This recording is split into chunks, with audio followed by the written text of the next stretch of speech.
Olá a todos e todas, muito boa tarde, sejam muito bem-vindas e bem-vindos à nossa primeira aula do curso de Aprofundamento em Atualidades. Esse curso vai ser ministrado por mim, professor Felipe Estre, e pelo professor Daniel Vidal. Eu estou no INDEC desde 2014, faz bastante tempo. Eu também faço doutorado em Relações Internacionais pela USP e pelo King's College. Para quem via as minhas aulas, eu até pouco tempo estava em Londres, eu acabei de chegar no Brasil de novo, e por isso que eu não estou com o meu microfone, com, enfim, as luzes e tudo mais adequado, mas acho que não vai ter problema na aula de hoje, mas depois vocês vão ter acesso a todos os instrumentos necessários para essa qualidade de aula ser melhor. Então, se o som não estiver tão bom, algo do tipo, peço desculpas, mas eu acho que tá tranquilo. Bom, o Vidal, ele é diplomata, ele está no IDEC já faz alguns anos também, e a gente trabalha junto nesse curso desde a concepção desse curso. Então é algo bastante interessante que vocês vão ter acesso a duas perspectivas diferentes, duas metodologias diferentes que vão se complementar para levar para vocês o conteúdo da maneira necessária para que vocês consigam aprofundar o conhecimento de vocês, revisar o conhecimento de vocês e atualizar o conhecimento de vocês, que são os três grandes objetivos dessas aulas. Dito isso, eu preciso deixar claro que esse curso ele não é um curso para quem está começando a estudar política internacional, ele é um curso para quem já estudou política internacional, já fez o curso teórico há alguns anos e sente a necessidade de revisar o conhecimento, de aprofundar alguns pontos e de atualizar alguns pontos. Também devo dizer que ele não é um curso de atualidades apenas e por um motivo muito simples. Para a gente ter uma atualidade, algo que seja interessante para a prova, ela precisa de três características básicas. Primeiro, ser relevante, ou seja, está dentro dos pontos mencionados no edital. Ela tem que ser estável o suficiente para ser cobrada depois de meses, sem que aquele tema perca a relevância ou perca a própria informação. Às vezes, um dado ele acaba, ao longo do tempo, sendo modificado. E ela tem que ser politicamente aceitável, especialmente nesse governo. Para quem já está há algum tempo na preparação, sabe que houve algumas questões em anos anteriores que eram politicamente sensíveis ou delicadas, que levaram a, normalmente, matérias na Folha de São Paulo sobre questões delicadas, especialmente em política internacional, e depois essas questões acabaram sendo anuladas. Então tem essa outra questão. Em termos de politicamente aceitável para o governo atual, que, como vocês sabem, tem uma postura, como dizer, feita a censura, para dizer o mínimo, que acaba muitas vezes levando ou tornando temas sensíveis algo que já era consolidado na ideia ou na evolução da política externa brasileira. Um exemplo clássico é uma questão acerca, por exemplo, de política LGBT, que o Brasil defendeu historicamente de maneira bastante incisiva na OEA, por exemplo, com iniciativa acerca de resoluções, mas eu acho extremamente improvável que uma questão sobre direitos LGBT, o Brasil defendendo isso internacionalmente, fosse mencionada na prova agora, mesmo falando sobre algo de 10 anos atrás, porque seria algo politicamente delicado e que poderia levar a, ao menos, algum constrangimento com esse governo. Então, essas três características, elas são as principais para a atualidade. Todas as notícias que vocês virem, todos os textos que vocês lerem, vocês precisam levar em conta esses três pontos. Ela é relevante, ou seja, se conversa com os pontos do edital, se ela é estável e se ela é politicamente aceitável. Se alguns desses aqui não é algo que será interessante, não é algo que vocês precisam atualizar para o caderno de vocês. Os outros objetivos são aprofundamento, então alguns temas eu vou aprofundar em relação ao que vocês provavelmente viram ao longo dessa preparação, e revisão. Esses são os três principais pontos. As atualidades, elas vão estar aqui, os temas que vão ser abordados, eles vão ser atualizados, mas, como eu falei, por conta dessas três características, é algo muito pequeno. Um curso somente de atualidades, ele iria colocar provavelmente em poucas aulas espremidas, muitas informações fora de contexto, o que não isso digo pela minha experiência como professor e também como estudante, digamos assim, ela não é adequada, muitas informações compactadas só para, enfim, sem o contexto ou sem uma devida explicação, isso não é interessante para que vocês consigam assimilar o conhecimento da maneira mais adequada possível. Então, por conta disso, esse curso tem essas três abordagens. Em relação a como a gente trabalha nesse curso, tanto Vidal como eu, nós temos perspectivas diferentes e visões diferentes acerca de quais são métodos diferentes, claro, porque isso reflete a nossa própria trajetória ao longo dessa preparação. E eu vou explicar aqui como eu vou trabalhar esse curso e o Vidal vai explicar como ele vai trabalhar. É claro que a gente se conversa, é claro que a gente planeja esse curso de maneira conjunta, mas também é claro que nós temos as nossas metodologias e especificidades distintas por conta de como a gente, enfim, da nossa própria trajetória. Eu tenho uma perspectiva muito prática em relação à prova, que é, vocês precisam saber aquilo na medida necessária para que vocês consigam aprovação nessa prova. Isso quer dizer que eu tenho uma postura muito prática e pragmática em relação ao conteúdo a ser cobrado. Eu sempre levo em conta essa análise de relevante, estável, politicamente aceitável. Eu sempre comento os temas levando em conta a perspectiva da banca e como isso foi cobrado nos anos anteriores, e eu limito o que eu vou passar e oriento vocês a limitarem o que vocês vão estudar em relação e levando em conta a prova dos anos anteriores, o que já foi cobrado, a perspectiva que a banca apresenta. Eu acredito muito que nós temos uma memória, acredito não, isso é claro, nós temos uma memória limitada, então se a gente conseguir otimizar o nosso uso de memória para que ela armazene informação que vai garantir mais pontos, é melhor. Então essa é a minha perspectiva, é colocar as informações que são mais relevantes para garantir pontos para vocês. Vai cobrir tudo? Não, como nunca cobre. Sempre existe uma pequena parcela, e pequena mesmo, em torno de 5% da prova, que são informações que são muito novas, ou informações que são muito específicas e que, no final das contas, elas acabam sendo uma enorme dificuldade para todo mundo, e o que vai fazer diferença não é os 5% extremamente específico, que se você se aprofundar muito em um tema, você pode saber ou não. O que faz diferença na aprovação em política internacional é você ter segurança naqueles temas que são cobrados todos os anos, que são os temas que você sabe que vão aparecer na prova, e nesses temas você ter um domínio que vai garantir os pontos necessários para a aprovação. Nesses temas principais vai ser mais 60% dos pontos da prova, tranquilamente. Então, o que vocês têm que saber? Basicamente, o que a gente cobra nesse curso. Então, os pontos principais, os temas recorrentes vão ser Argentina, integração, Estados Unidos, China, relações, temas relativos a comércio, relativos a meio ambiente, relativos à segurança internacional, todos esses temas mais quentes da agenda internacional e que são recorrentemente cobrados na prova. O objetivo do curso é atualizar vocês em relação a todos os temas mais relevantes e revisar esses temas que são o grosso da prova para garantir a aprovação para vocês. Se você está começando, não recomendo, portanto, fazer esse curso. Eu recomendo que você vá para os cursos de entrada, que são os cursos teóricos. Se você fez esse curso na vez passada, na edição passada, não é necessário você fazer de novo, porque a atualização vai ser uma pequena parcela e vocês podem fazer isso por conta. Se for o caso de alguém daqui, me manda um e-mail caso tenha alguma dúvida, mas não recomendo vocês usarem os seus recursos escassos para refazer esse curso. Se vocês já fizeram um curso há 2, 3 anos e querem atualizar, se vocês sentem alguma dificuldade e querem reforçar o conteúdo, revisar, esse é o curso ideal para vocês. Bom, dito isso, a gente começa, sem mais delongas ainda, acerca de integrações latino-americanas e caribenhas. Eu escolhi esse tema para a primeira aula porque ele é um dos mais cobrados ao longo dos últimos, de mais de uma década nessa prova. Eu digo mais de uma década porque a prova, na sua conformação atual, ela vem lá desde 2008, basicamente. Então, esse é um tema importante, esse é um tema que é recorrentemente cobrado, e esse é um tema bastante diverso.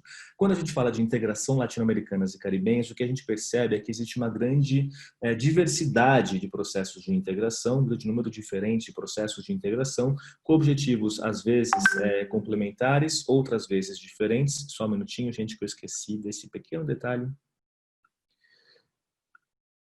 Pronto. Às vezes objetivos complementares, às vezes, algumas pouquíssimas vezes objetivos concorrentes, mas em regra, a integração latino-americana, todas essas instituições, elas são organizadas de forma a não fazerem a mesma coisa, são organizadas de forma a agirem de maneira complementar, porém, ao contrário do que acontece na União Europeia, por exemplo, a gente não tem uma instituição que vai ser um grande guarda-chuva que vai abarcar os diversos aspectos, as diversas facetas de um processo de integração.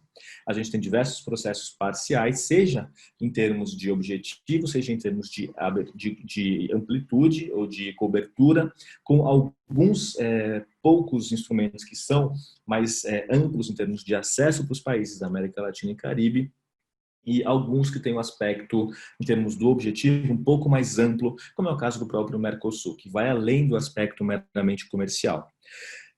Eu costumo dividir mais ou menos assim esses processos de integração, tratando primeiro daqueles que são mais antigos, são mais amplos e têm um aspecto de comércio e integração sendo um pouco mais relevantes, que vão ser a CEPAL, a ALAUC, a LAD e a SECLA. Além disso, a gente tem o Mercosul, que é central, e vocês nunca podem deixar de lado o Mercosul, porque ele vai ser esse tema que é muito, muito cobrado na prova, e por isso vai ter uma densidade maior aqui. O próximo tema vai ser o grupo do Rio, Calque, e o próximo grupo é o grupo do Rio, Calque e CELAC, que é basicamente uma linha que leva a esse processo de integração que nos últimos anos acabou sendo deixado de lado. A próxima linha, ela vem no trabalho de aproximação especificamente da América do Sul. Então ela vem com a proposta de criação de uma área de livre comércio sul-americana e vai avançando para a IRSA, Unasul, até chegar no ProSul. Alguns muito específicos, algumas instituições bem específicas são o Tratado da Bacia do Prata, o de Cooperação Amazônica e a Organização do Tratado de Cooperação Amazônica, e alguns outros que não têm a ver especificamente com o Brasil, que existem, mas ou o Brasil não faz parte, ou são de importância mais marginal em relação a esses outros que nós vimos até agora, são a ODECA, o Mercado Comum Centro-Americano, o Sistema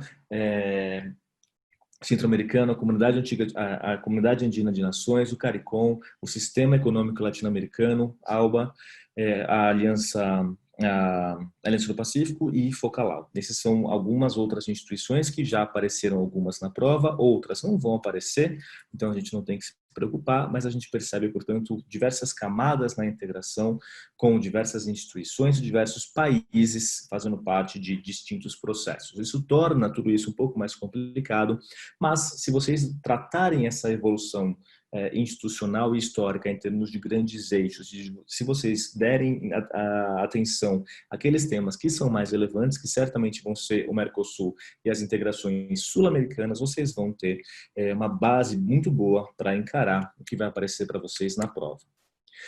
Em termos de situar a própria integração sul-americana e latino-americana em termos da estratégia ou da política internacional de forma geral, é sempre bom a gente lembrar que existem alguns fatores que vão ser relevantes para processos de integração mais consistentes avançarem. Existem dificuldades históricas quando a gente pensa nos países da região. Para vocês verem como esse processo avança ao longo do tempo, é bastante interessante vocês associarem essas ondas diferentes, esses processos diferentes de integração, à própria dinâmica que vai se estabelecer na perspectiva brasileira entre as relações de Brasil e Estados Unidos. E por quê? Muitas vezes os processos de integração, eles avançam ou eles têm um certo retrocesso por conta da dinâmica que se estabelece dos Estados Unidos com os países da região. Quando a gente olha especificamente para relações Brasil e Estados Unidos, o que a gente nota é que, por exemplo, quando a gente chega no momento pós-Segunda Guerra Mundial, que é um processo de institucionalização das relações internacionais com a criação da ONU, da OEA, o processo de integração na região especificamente, ele ainda vai estar muito engatinhando e ainda vai ser muito tributário desse movimento de reestruturação das relações internacionais de forma geral. Quando a gente chega, por outro lado, nos anos 70, no qual o Brasil está buscando mais autonomia e os Estados Unidos estão em um período de maior dificuldade de projeção em termos estratégicos por conta da crise de hegemonia dos Estados Unidos ao longo dos anos 70, os processos de integração eles vão florescer de uma maneira um pouco mais de maneira muito mais consistente do que nos períodos anteriores. A comunidade andina vai ser criada nessa época, o sistema econômico latino-americano vai ser criado nessa época. Um pouco depois, o próprio Mercosul começa a ser pensado quando a gente chega nos anos 80, 85, com o Brasil e a Argentina já com relações mais estáveis e assim por diante. Quando a gente chega no período mais recente, a década de 90 é uma década positiva para processos de regionalização, não só a União Europeia vai ser criada efetivamente, ou seja, a integração europeia que já vem de um longo processo, ela vai dar um passo além, como também outros processos regionais vão acabar se fortalecendo ou sendo criados. É o próprio caso do Mercosul. Então, vocês pensarem na integração não só como algo a ser decorado, mas como algo que está inserido na dinâmica internacional, seja em termos de processos de institucionalização, como também na dinâmica dos Estados Unidos com os países da região, é bastante interessante para que vocês consigam melhor assimilar essa informação. Quando a gente pensa na aproximação do Brasil aos demais países da América Latina, alguns fatores são bastante importantes. E o primeiro deles é que, muitas vezes, essa aproximação foi vista como uma alternativa estratégica à projeção dos Estados Unidos na região. Claro, isso foi nos anos 70 e 80. O que a gente nota é que os Estados Unidos, por ter o peso que tem, muitas vezes eles vão atuar de maneira bastante incisiva para defender os seus interesses, e os estados da região eles percebem que uma articulação mais intensa pode ser interessante para que eles consigam melhor defender seus interesses em face aos Estados Unidos. Existem momentos nos quais as dinâmicas entre o Brasil e os Estados Unidos é mais positiva e, portanto, essa alternativa estratégica ou essa necessidade de articulação para a projeção acaba sendo menor. Momentos mais negativos ou momentos de maior apatia, essa articulação com os demais países do entorno regional vai ser bastante interessante. Os anos 70, novamente, são um bom exemplo disso. Os anos 80 também. Outro ponto é que o desenho institucional dos processos de integração na América Latina e Caribe, eles vão ser influenciados pelas relações entre os países e entre os promotores desses processos de integração.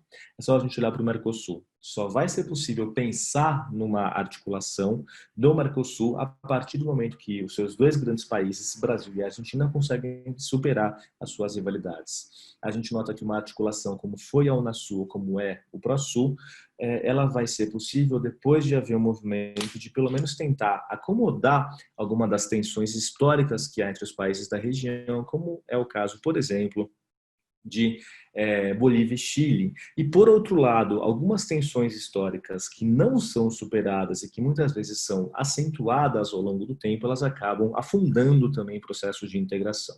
É só a gente olhar para o que aconteceu com a própria Unasul ao longo dos últimos anos. Objetivos, então, essa questão das relações históricas, ela vai se somar também a objetivos heterogêneos que muitas vezes os estados têm, ou formas diferentes de inserção internacional e diferentes visões acerca do processo de integração em cada governo. O governo Lula, por exemplo, ele tinha claramente no processo de integração uma prioridade. O governo Bolsonaro não tem nesse processo de integração algo que é recorrentemente comentado e valorizado em termos da política externa brasileira. Claro que é valorizado, claro que existe, claro que existem pontos de avanço, assim como de recuos, mas a forma como isso é tratada pelo governo é bem menos intensa do que a gente via, por exemplo, durante o governo Lula. Outro ponto importante também é que a identidade é um fator fundamental quando a gente pensa em aproximação. Não é à toa que a ideia de uma identidade europeia, por exemplo, ela é sempre reiterada e sempre se tenta fortalecer essa ideia no processo de integração europeu, porque você pensar que existe uma identidade compartilhada vai fazer com que os países percebam no processo de integração algo mais factível e algo mais forte. A mesma coisa vai valer aqui para a região da América Latina e Caribe. O que a gente vê é que existem alguns fatores identitários que vão favorecer o processo de integração e processos de integração mais fortes, como é o caso do Mercosul.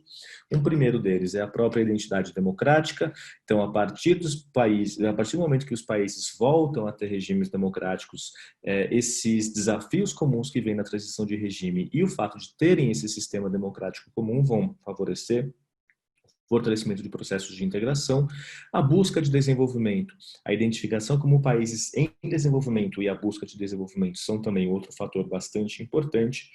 E, por fim, algo mais recente é a ideia de identidade sul-americana. Essa ideia de identidade sul-americana ela é uma construção recente. Quando você pensa nos anos 50, 60, 70, você falar de uma identidade sul-americana, as pessoas, se você falasse isso, as pessoas iriam te olhar estranho. Essa ideia só vai ser lançada a partir dos anos 90, como logo menos a gente vai ver. Bom, historicamente, quais são os obstáculos maiores que nós temos ao processo de integração? Primeiro, rivalidades. Esse é um ponto central, esse é um ponto que aparece quando vocês vão estudar a evolução da política externa brasileira. Brasil e Argentina sendo rivais por muitas décadas foi uma dificuldade para o processo de integração. Colômbia e Venezuela, Bolívia e Chile também são as principais rivalidades que a gente tem na região, algumas delas já superadas, como é o caso de Brasil e Argentina, outras não, como é o caso de Colômbia e Venezuela, ou mesmo de Chile e Bolívia em alguma medida. Então, essas rivalidades históricas, elas dificultam o processo de integração mais forte. O outro ponto são ambições desmensuradas. Muitas vezes alguns governos eles tentam dar o que a gente poderia falar de um salto maior que a perna, e esses processos de integração eles não têm acompanhados, não acompanham uma permeabilidade maior na própria sociedade, elas não acompanham um processo de fortalecimento das relações entre os estados que consiga sustentar essas iniciativas de maneira mais consistente. A Unasul é um grande exemplo. A Unasul ela foi um processo bastante rico e com diversos, um processo de integração multissetorial e bastante relevante se a gente pensa no histórico recente da própria região da América Latina e Caribe, porém as ambições desmensuradas de fazer um projeto, um processo que fosse mais amplo, elas acabaram esbarrando nessas rivalidades históricas, acabaram esbarrando nas ambições diferentes de governos, em objetivos diferentes, e a Unasul acabou desmoronando.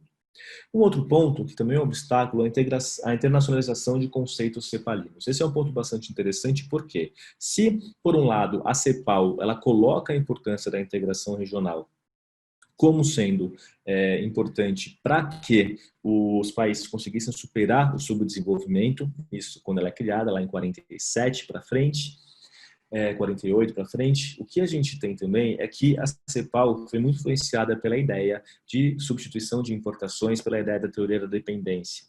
E de acordo com esses processos, os países eles teriam que encontrar formas, enfim, meios próprios para que eles conseguissem superar a condição de subdesenvolvimento. Então, essa centralidade de um desenvolvimento que fosse, em grande medida, focado no papel promotor do Estado na própria economia e, portanto, um desenvolvimento muito atrelado a projetos nacionais, dificulta o avanço de projetos que sejam mais amplos, que vão além da escala da nação. Um outro ponto, atitudes diante dos Estados Unidos. Então, alguns países são muito próximos dos Estados Unidos e o grande exemplo é a própria Colômbia, que desde 1910, com a política do Respice Pollum, do olhar para o norte, ela tem uma proximidade muito grande aos Estados Unidos, enquanto outros países como a Venezuela, se pelo menos até começo dos anos 90 tinha uma relação próxima com os Estados Unidos, ao longo das últimas décadas tiveram relações bastante atribuladas, para dizer o mínimo. Então, essas diferentes atitudes e posturas em relação ao país com maior densidade do hemisfério acabam sendo um fator também complicado. Um outro ponto também são as atitudes em face ao Brasil. E o Brasil, por ser o maior país da região, por fazer fronteira com quase todos os outros da América do Sul, e ser a maior economia, a maior população, tudo isso leva o Brasil também a ter um papel importante em qualquer processo de integração.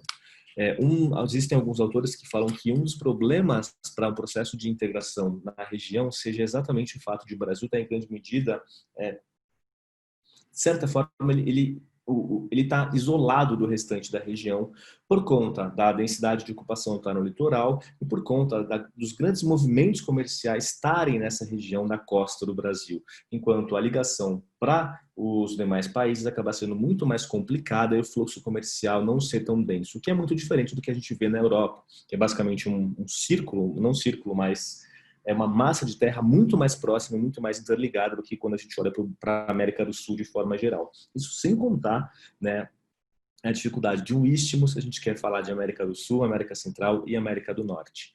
Então, o fato de o Brasil ter uma densidade tão grande, o fato do Brasil ter uma economia com as características que tem, acaba sendo uma dificuldade.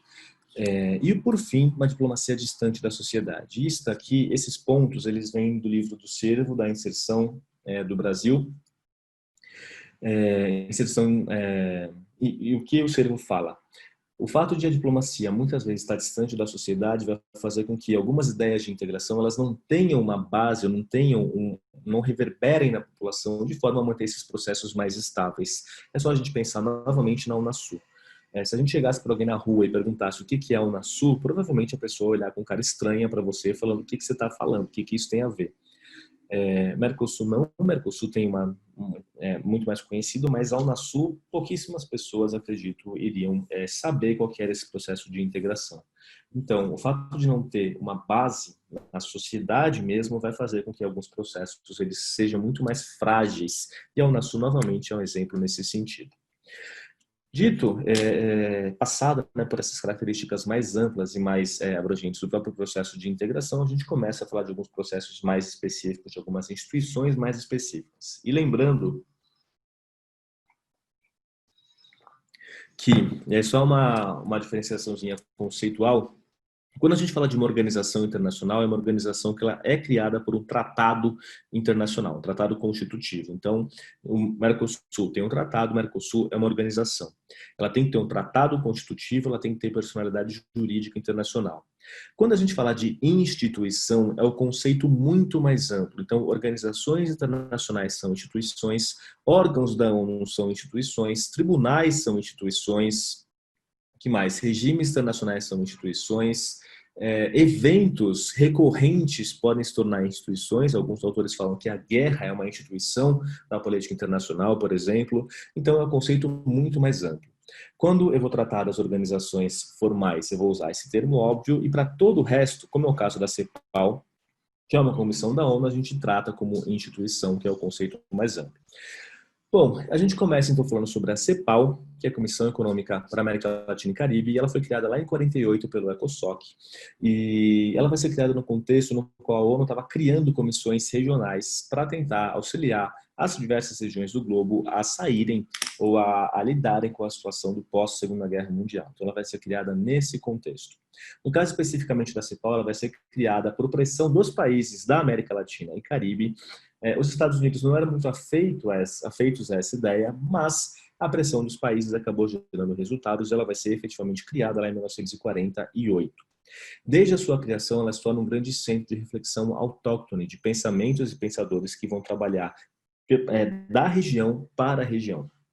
E isso torna o pensamento criado no âmbito da CEPAL bastante influente na região, inclusive em termos de influência em processos específicos de desenvolvimento dos países na América Latina e Caribe. Quais são os objetivos principais da CEPAL? Monitorar as políticas para a promoção de desenvolvimento econômico da região, assessorar as ações dos estados para promover o desenvolvimento, contribuir para reforçar as relações econômicas entre os países da área, e aqui está associada a ideia de integração mesmo, e promover o desenvolvimento social e sustentável. A ideia de desenvolvimento sustentável, o conceito, como vocês devem saber, ele vai ser cunhado em 1987. Então, esse objetivo aqui, nesses termos, ele vai ser mais recente. Mas hoje esses são os elementos centrais que vão orientar a ação da CEPAL.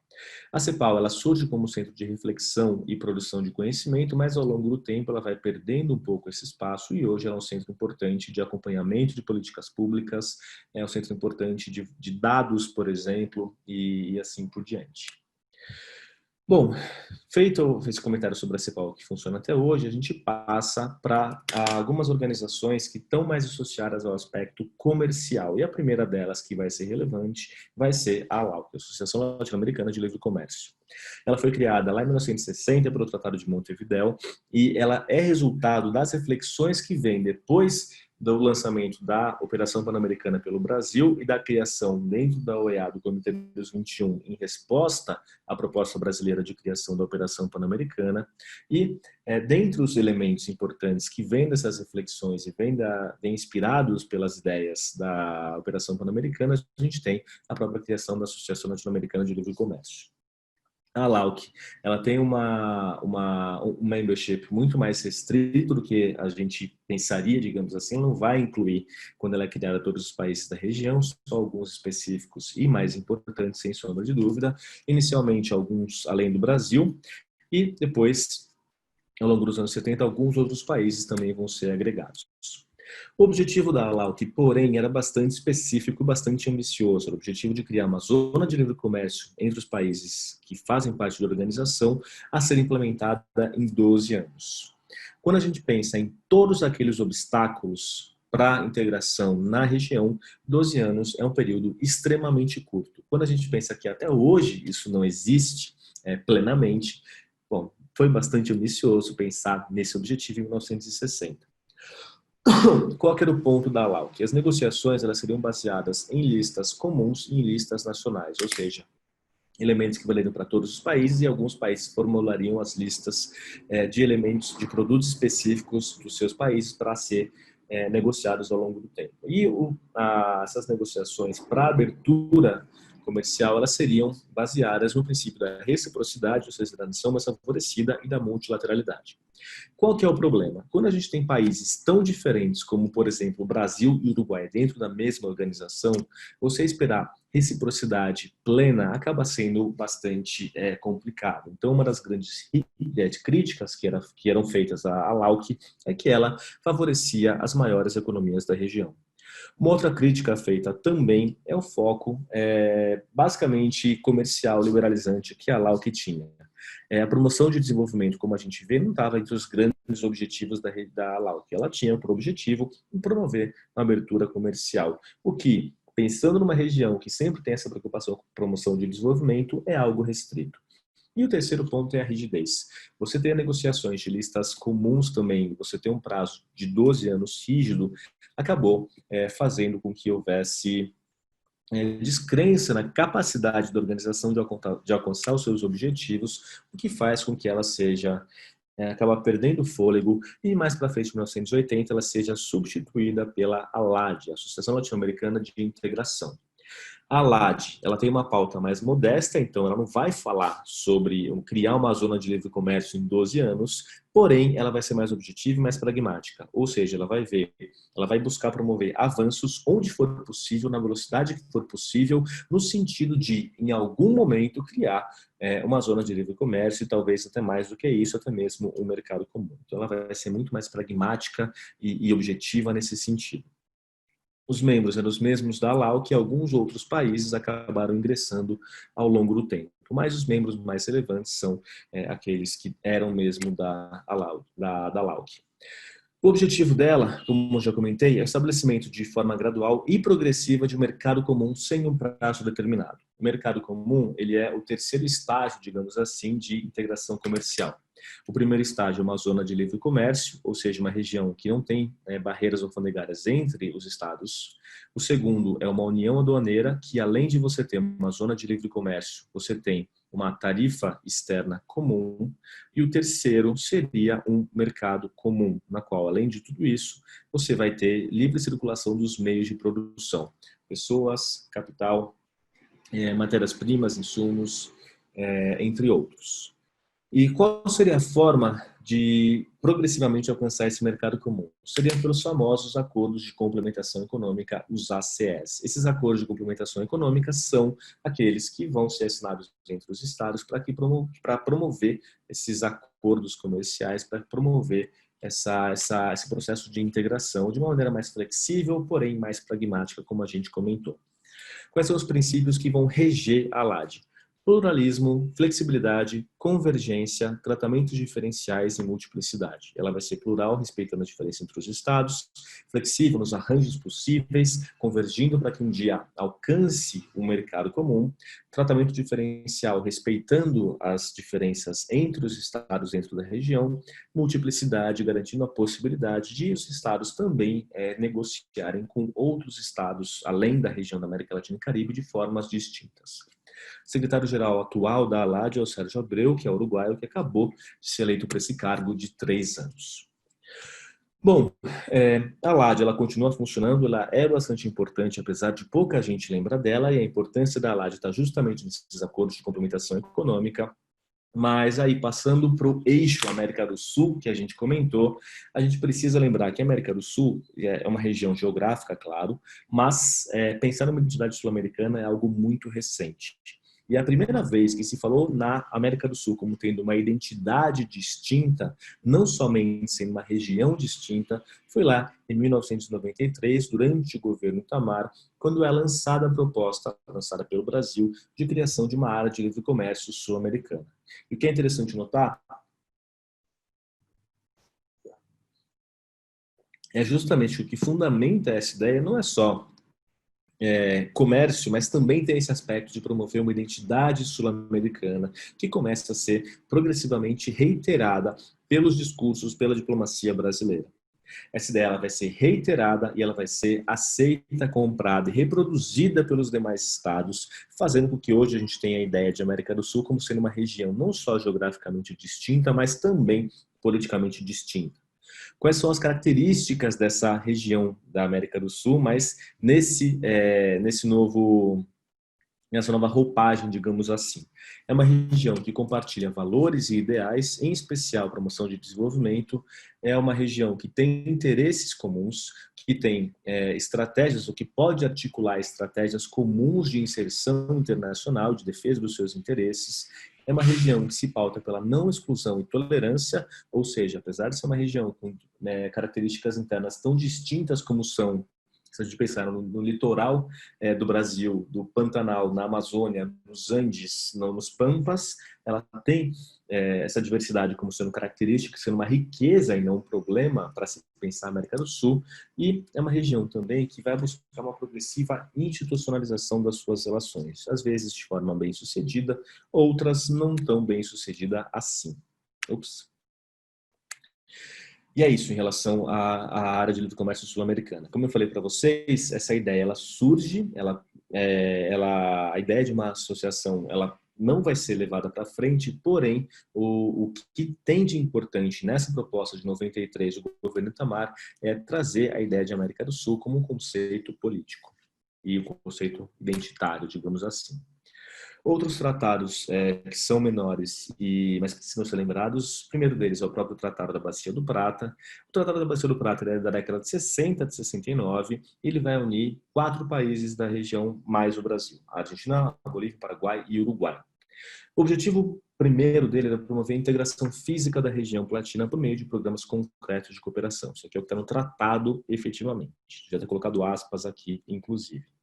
E ele é lembrado, e deve ser lembrado, por ser um marco na integração da região platina. Um marco não porque ele teve resultados absolutamente expressivos, mas um marco porque vai ser ele que vai trazer pela primeira vez a ideia de uma integração exclusivamente da região platina, o que merece destaque. Outro acordo de alcance mais restrito, mas que já foi inclusive cobrado na terceira fase, é o Tratado de Cooperação Amazônica. O tratado ele é de 78, ele entra em vigor em 1980 e vai ter como membros os países amazônicos. Lembrando que o Equador, apesar de não ter mais praticamente floresta amazônica em seu território, ainda se vê como um país amazônico também. Em 98, foi assinado um protocolo de emenda ao TCA, que criou a Organização do Tratado de Cooperação Amazônica, a OTCA. Esse protocolo é de 98 e a organização começa efetivamente a funcionar, melhor, o secretariado dela vai ser estabelecido e aí sim ela vai ter toda a estrutura necessária para funcionar lá em 2002. O TCA ele vai ser assinado num contexto muito específico de novamente haver pressões para que a Amazônia fosse internacionalizada. Essas pressões elas não são novas. Lá depois da Segunda Guerra Mundial, por exemplo, teve a proposta de criação do Instituto Internacional da Ileia Amazônica pelo Acordo de Iquitos, proposta essa a qual o Brasil se opôs claramente, mas de tempos em tempos vem pressões em relação a pressões sobre os países da região em relação à floresta amazônica, uma potencial internacionalização da floresta amazônica. Nos anos 70, um período no qual os países desenvolvidos eles estavam com uma preocupação ambiental crescente e vão inclusive levar a proposta lá para a Conferência de Estocolmo do zerismo, né, de atravancar o crescimento, de estancar o crescimento econômico para proteger o meio ambiente. Isso leva a uma reação dos demais países em desenvolvimento que vão buscar proteger os seus processos nacionais, os seus projetos nacionais de industrialização e desenvolvimento. Nesse contexto, para resistir a essas pressões por uma internacionalização da Amazônia, os países vão se juntar defendendo a sua soberania em relação aos seus territórios que possuem floresta amazônica e vão assinar o tratado não só para garantir ou para reiterar essas suas soberanias, que é o objetivo estratégico, mas também para buscar cooperar de maneira mais intensa e promover uma ocupação e uso dos recursos da região. O que a gente tem por depois disso primeiro, os objetivos de reafirmação da soberania vão se somar, portanto, à integração, vão se somar ao desenvolvimento harmônico, colaboração científica, tecnológica e preservação do meio ambiente. Isso aqui é o texto do próprio tratado. Porém, nos anos 80, a gente teve um período complicado para a organização, para o Tratado de Cooperação Amazônica, por conta das dificuldades econômicas pelas quais os países do TCA são signatários passavam. Por conta disso, ela acabou ficando em segundo plano até que no final dos anos 90, dos anos 80, ela começa a ser reativada, em especial durante os preparativos para Sinomad em 92, lá no Rio de Janeiro. Os países do TCA, eles vão se unir e vão promover uma declaração, vão assinar uma declaração conjunta, justamente falando sobre os seus interesses nos países da região, uma declaração conjunta, perdão, para mostrar sua posição conjunta na conferência que seria realizada lá em 92 no Rio de Janeiro. E dessa aproximação, e nos anos 90, nesse momento positivo para a institucionalização das relações internacionais, como eu pouco comentei, a gente vai ter um passo a mais dado, justamente criando o tratado, a Organização do Tratado de Cooperação Amazônica. Essa organização ela continua existindo, eu só recomendo que vocês deem uma olhadinha no site dela para ver, enfim, para ver a cara dela, dar uma olhada em alguns projetos, mas basta saber essa importância do momento de criação, o fato dela ter persistido e da sua institucionalização ter se adensado quando é assinado o protocolo de emenda que cria a organização. Um outro processo parcial, esse do qual o Brasil não faz parte, é a Aliança do Pacífico. E é um processo parcial porque, apesar de ter como grandes objetivos mais amplos, a integração, o desenvolvimento e ser uma plataforma de articulação política, basicamente ele vai ter um aspecto muito um aspecto comercial de aproximação, de buscar um livre comércio como sendo algo bastante marcado. Ela tem como membros o Chile, a Colômbia, o México e o Peru. Panamá e Costa Rica estão em processo de adesão. Aí, até onde eu vi, esse processo seguia, mas qualquer coisa, dei uma olhadinha lá. Mas aqui é só para saber, basicamente, relembrar um pouco acerca da Aliança do Pacífico. Outro ponto interessante é que a aliança ela criou um mercado de ações comum, um mercado integrado latino-americano, MILA. Em 2018, houve uma reunião conjunta com o Mercosul em Puerto Vallarta, na qual foi feita uma declaração conjunta, um plano de ação para que essas instituições elas se coordenassem de maneira mais efetiva. Lembrando que a Aliança do Pacífico ela não é concorrente ao Mercosul, é uma outra organização dentro de tantas outras que existem na região da América Latina e Caribe, com o objetivo justamente de avançar no processo de integração. Aqui é o mapinha sobre quais são os países, né, justamente que fazem parte desse processo. Como a gente pode ver, ainda que os membros não sejam tantos, existem diversos países interessados em acompanhar o que acontece entre os estados dessa região. Bom, feita essa parte da aula com alguns grupos específicos, organizações específicas, a gente passa para os eixos maiores de integração, que é primeiro o eixo sul-americano, que vem de herança do próprio processo que cria o Grupo do Rio, e o segundo eixo vai ser o do próprio Mercosul. Em relação a esse processo, esse eixo que vem do Grupo do Rio, a gente tem justamente o mote para essa aproximação, a dinâmica que os Estados Unidos vão estabelecer com os países da América Central. Como eu comentei no começo da aula, olhar para os Estados Unidos e ver como eles estão agindo é uma forma interessante de vocês melhor assimilarem a informação. Durante o governo Reagan, durante a Segunda Guerra Fria, vai ser um momento no qual os Estados Unidos vão ter uma política bastante assertiva em termos internacionais para o combate ao comunismo. Essa política assertiva ela foi vista com especial sensibilidade na região da América Central. Em consequência, justamente dessa postura intervencionista dos Estados Unidos na América Central, buscando de alguma forma responder à Revolução Sandinista na Nicarágua, mesmo sem autorização internacional, ou buscando interferir muitas vezes de maneira bastante direta em países como Honduras e El Salvador, a gente vai ter a criação do Grupo de Contadora no comecinho de 83. O Grupo de Contadora juntava alguns países mais próximos da América Central, no caso México, Panamá, Colômbia e a Venezuela, contra essa política intervencionista dos Estados Unidos na América Central, buscando justamente promover de maneira mais intensa essa articulação. Em 85, a gente teve, em 83, no começo do ano, o grupo de apoio, o grupo de contadora vai ser criado. Um pouco depois, em 83, a gente vai ter a intervenção dos Estados Unidos em Granada. Essa intervenção em Granada ela vai chamar a atenção de outros países também para a questão da intervenção dos Estados Unidos na América Central, e esses outros países eles vão criar o grupo de apoio à contadora em 85.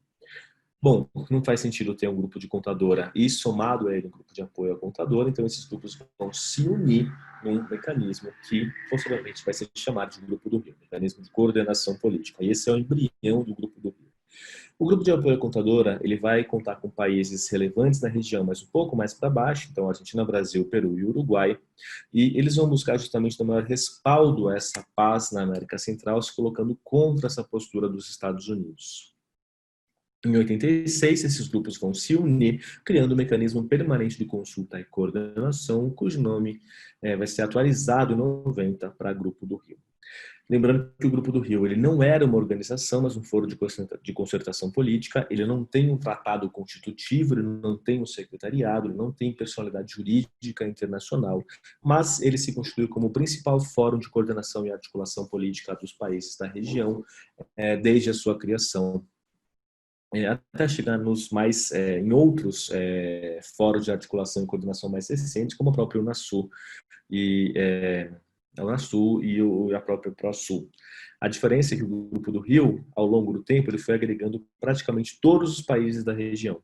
Todos os países da América Latina e Caribe, exceto o Belize, estão de alguma forma representados no Grupo do Rio. Estavam, né, representados no Grupo do Rio, seja de maneira direta, seja, no caso do CARICOM, com algum representante. No caso do CARICOM, um dos países do CARICOM ocupava de maneira rotativa uma cadeira representando todos os demais. O Grupo do Rio, ele articulou diversas reuniões ao longo do tempo, produziu e manteve contato com diversos parceiros de diálogo, coordenando soluções e articulando posições nos mais diversos problemas, como foi o caso, por exemplo, do 11 de setembro, quando ele foi chamado, ou mesmo tentando solucionar crises, como aconteceu em 2010, quando a Colômbia entra no território do Equador buscando guerrilheiros das Farc sem autorização do Equador, em clara violação à soberania desse país. Isso levou a uma tensão na região, os países se juntaram, chamaram uma reunião do Grupo do Rio e conseguiram diplomaticamente solucionar esse problema. Então, essa é uma forma de coordenação de posição que acontecia no âmbito do Grupo do Rio, por exemplo. Bom, o que aconteceu foi que durante os anos Lula houve um incentivo bastante grande para processos de integração e o que o Lula fez foi chamar um encontro para reunir todos os países da América Latina e Caribe. Em 2008 esse encontro foi realizado, que é chamada Primeira CALC, Primeira Cúpula da América Latina e Caribe. Para vocês verem a primeira cúpula a ser realizada exclusivamente dos países dessa região só em 2008, mostra como esses processos de coordenação, articulação e aproximação não são de maneira nenhuma simples. Mesmo sendo países com todas essas características comuns, só em 2008 vai ter a primeira cúpula. Como todos os países já estavam reunidos na primeira CALC para falar sobre integração e desenvolvimento, junto dela ocorreram também as cúpulas do Mercosul, da Unasul e do Grupo do Rio. O que a gente nota a partir desse momento é uma tentativa de promover um processo de coordenação, de intensificação e aproximação entre os países, buscando articular esses diversos fóruns regionais. Dessa ideia de promover uma integração entre todos os países da América Latina e Caribe, começa uma discussão que vai resultar no lançamento do Plano de Ação de Montego Bay depois da primeira CALC. Esse plano de ação coloca como áreas prioritárias para a integração regional a econômico-comercial, mas não somente ela, também a produtiva, a social e a cultural. Bom, 2008, a cúpula é realizada, sucesso vai ocorrer, o plano de ação de Montego Bay começa a ser articulado e, se a primeira cúpula foi chamada pelo Brasil, a segunda cúpula, ela vai, quando essa primeira cúpula se reúne, ela decide, de maneira conjunta, chamar uma cúpula seguinte, que ocorreu em 2010. Essa segunda CALC, em 2010, ela foi chamada a Cúpula da Unidade porque, ao mesmo tempo, ocorreram reuniões, não só da segunda CALC, mas também ocorreu a reunião do Grupo do Rio, e isso mostrou um processo em curso de convergência. Se a CALC era um encontro periódico de todos os países da América Latina e Caribe para tratar de questões pertinentes em termos políticos, em especial, ela fazia a mesma coisa do que o Grupo do Rio.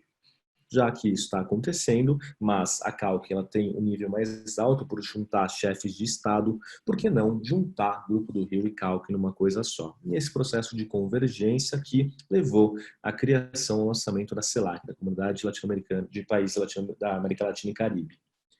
A CELAC, Comunidade de Estados Latino-Americanos e Caribenhos, ela vai vir justamente, portanto, desse processo de convergência entre o Grupo do Rio e a CELAC, mas ela não é uma organização internacional, ela é uma comunidade, um grupo informal, digamos assim. E aqui é um pouco complexo. Por quê? Em 2010, existe a segunda CALC, que vai ocorrer junto da reunião do Grupo do Rio, e nessa segunda CALC eles decidem criar a CELAC. Então, a CELAC ela é efetivamente criada em 2010. Só que no ano seguinte, ainda está em processo de criação, então no ano seguinte a gente tem, em 2011, a terceira CALC, ao mesmo tempo que a CELAC começa a funcionar. Além disso, uma declaração sobre a defesa da ordem da democracia e da ordem constitucional. Como eu falei, como a CELAC não é uma organização, ela não tem um tratado constitutivo e, portanto, não vai ter um protocolo adicional a esse tratado, que não existe. Mas ela vai fazer uma declaração falando sobre a importância da democracia e da ordem constitucional. O que a gente tem, portanto, esse processo de convergência. A CELAC vai ser criada em 2010, ela começa a funcionar em 2011, mas a sua primeira cúpula vai ocorrer só um pouco depois, em 2013. Lembrando que a CELAC não é uma organização internacional, não concorre com a OEA, ela realizava cúpulas anuais, decisões tomadas por consenso, já que ela não é uma organização, como eu falei, então todo mundo tem que concordar para emitir uma declaração, e contando com todos os países da América Latina e Caribe, todos os países das Américas, à exceção de Estados Unidos e Canadá. Diversas cúpulas foram ocorrendo, e de forma anual, via de regra, até que depois de 17 a coisa começou a ficar um pouco mais complicada. O governo no Brasil mudou, o projeto não só da Unasul foi associado ao governo anterior aqui no Brasil, mas também o processo da CELAC foi diretamente associado ao governo do PT, e esses são os pontos politicamente sensíveis que dificilmente são cobrados na prova, né? Então, a forma de você expressar isso numa terceira fase, por exemplo, é de maneira bem diplomática, não falando sobre questões políticas, mas falando sobre questões de dificuldade de coordenação ou algo do tipo. Mas o fato é que chega em 17, já nesse processo de governo Temer querer, e chancelaria do governo Temer querer se afastar do seu antecessor, vai ocorrer a cúpula da CELAC, a quinta, mas não só o Brasil, mas nessa mudança de contexto na região, apesar de ser chamado de cúpula, diversos chefes de Estado não apareceram. No caso do Brasil, não só o chefe de Estado não apareceu na cúpula, como sequer o chanceler apareceu na cúpula. Só foi enviado o representante do MRE para participar dessa quinta cúpula da CELAC, o que já mostrava um processo basicamente de último sair apaga-luz, que é o que acabou acontecendo não só com ela. Apesar de a CELAC passar por dificuldades em relação e por conta de questões políticas, alguns frutos da CELAC merecem ser mencionados, dentre eles o próprio Fórum China-CELAC, que vai ser criado e vai começar a funcionar. O primeiro vai ocorrer, na verdade, em 2015. O Fórum China-CELAC ele vem justamente daqueles parceiros de diálogo que a CELAC herdou do Grupo do Rio, a China era um deles. A China claramente tem interesse em aproximação aos demais países da região e vai, portanto, buscar promover mecanismos um pouco mais institucionalizados para conseguir promover um intercâmbio mais forte. Entre eles, um que merece destaque, portanto, é o Fórum China-CELAC.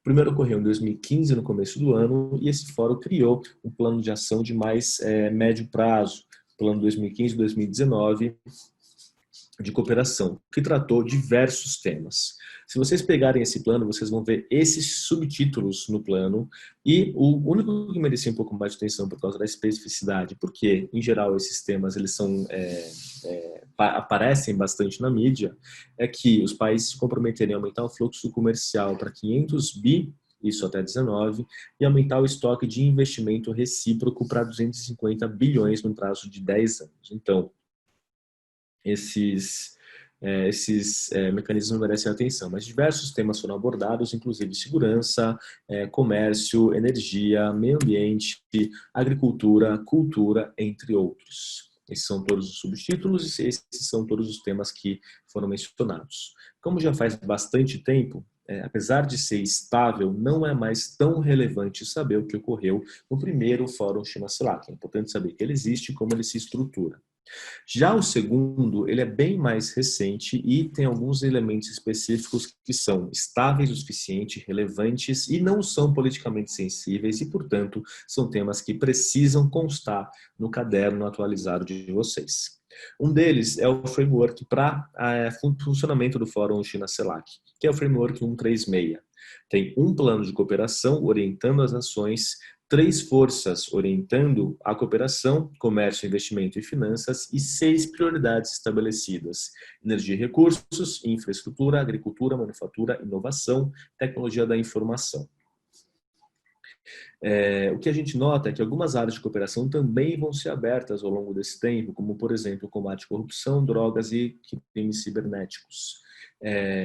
Esses são pontos, portanto, que mostram que houve um avanço no Fórum China-CELAC, mas ao longo dos últimos anos, por conta das dificuldades, das mudanças que ocorreram no Brasil e em outros países, e agora, obviamente, em 2020, por conta do Covid, a gente ainda não teve um terceiro, e vamos ver quando que isso vai aparecer. Mas em tempos mais difíceis, né, em geral, o que são priorizados são aqueles mecanismos mais consistentes. Um fórum não é tão estável como é uma organização, por exemplo.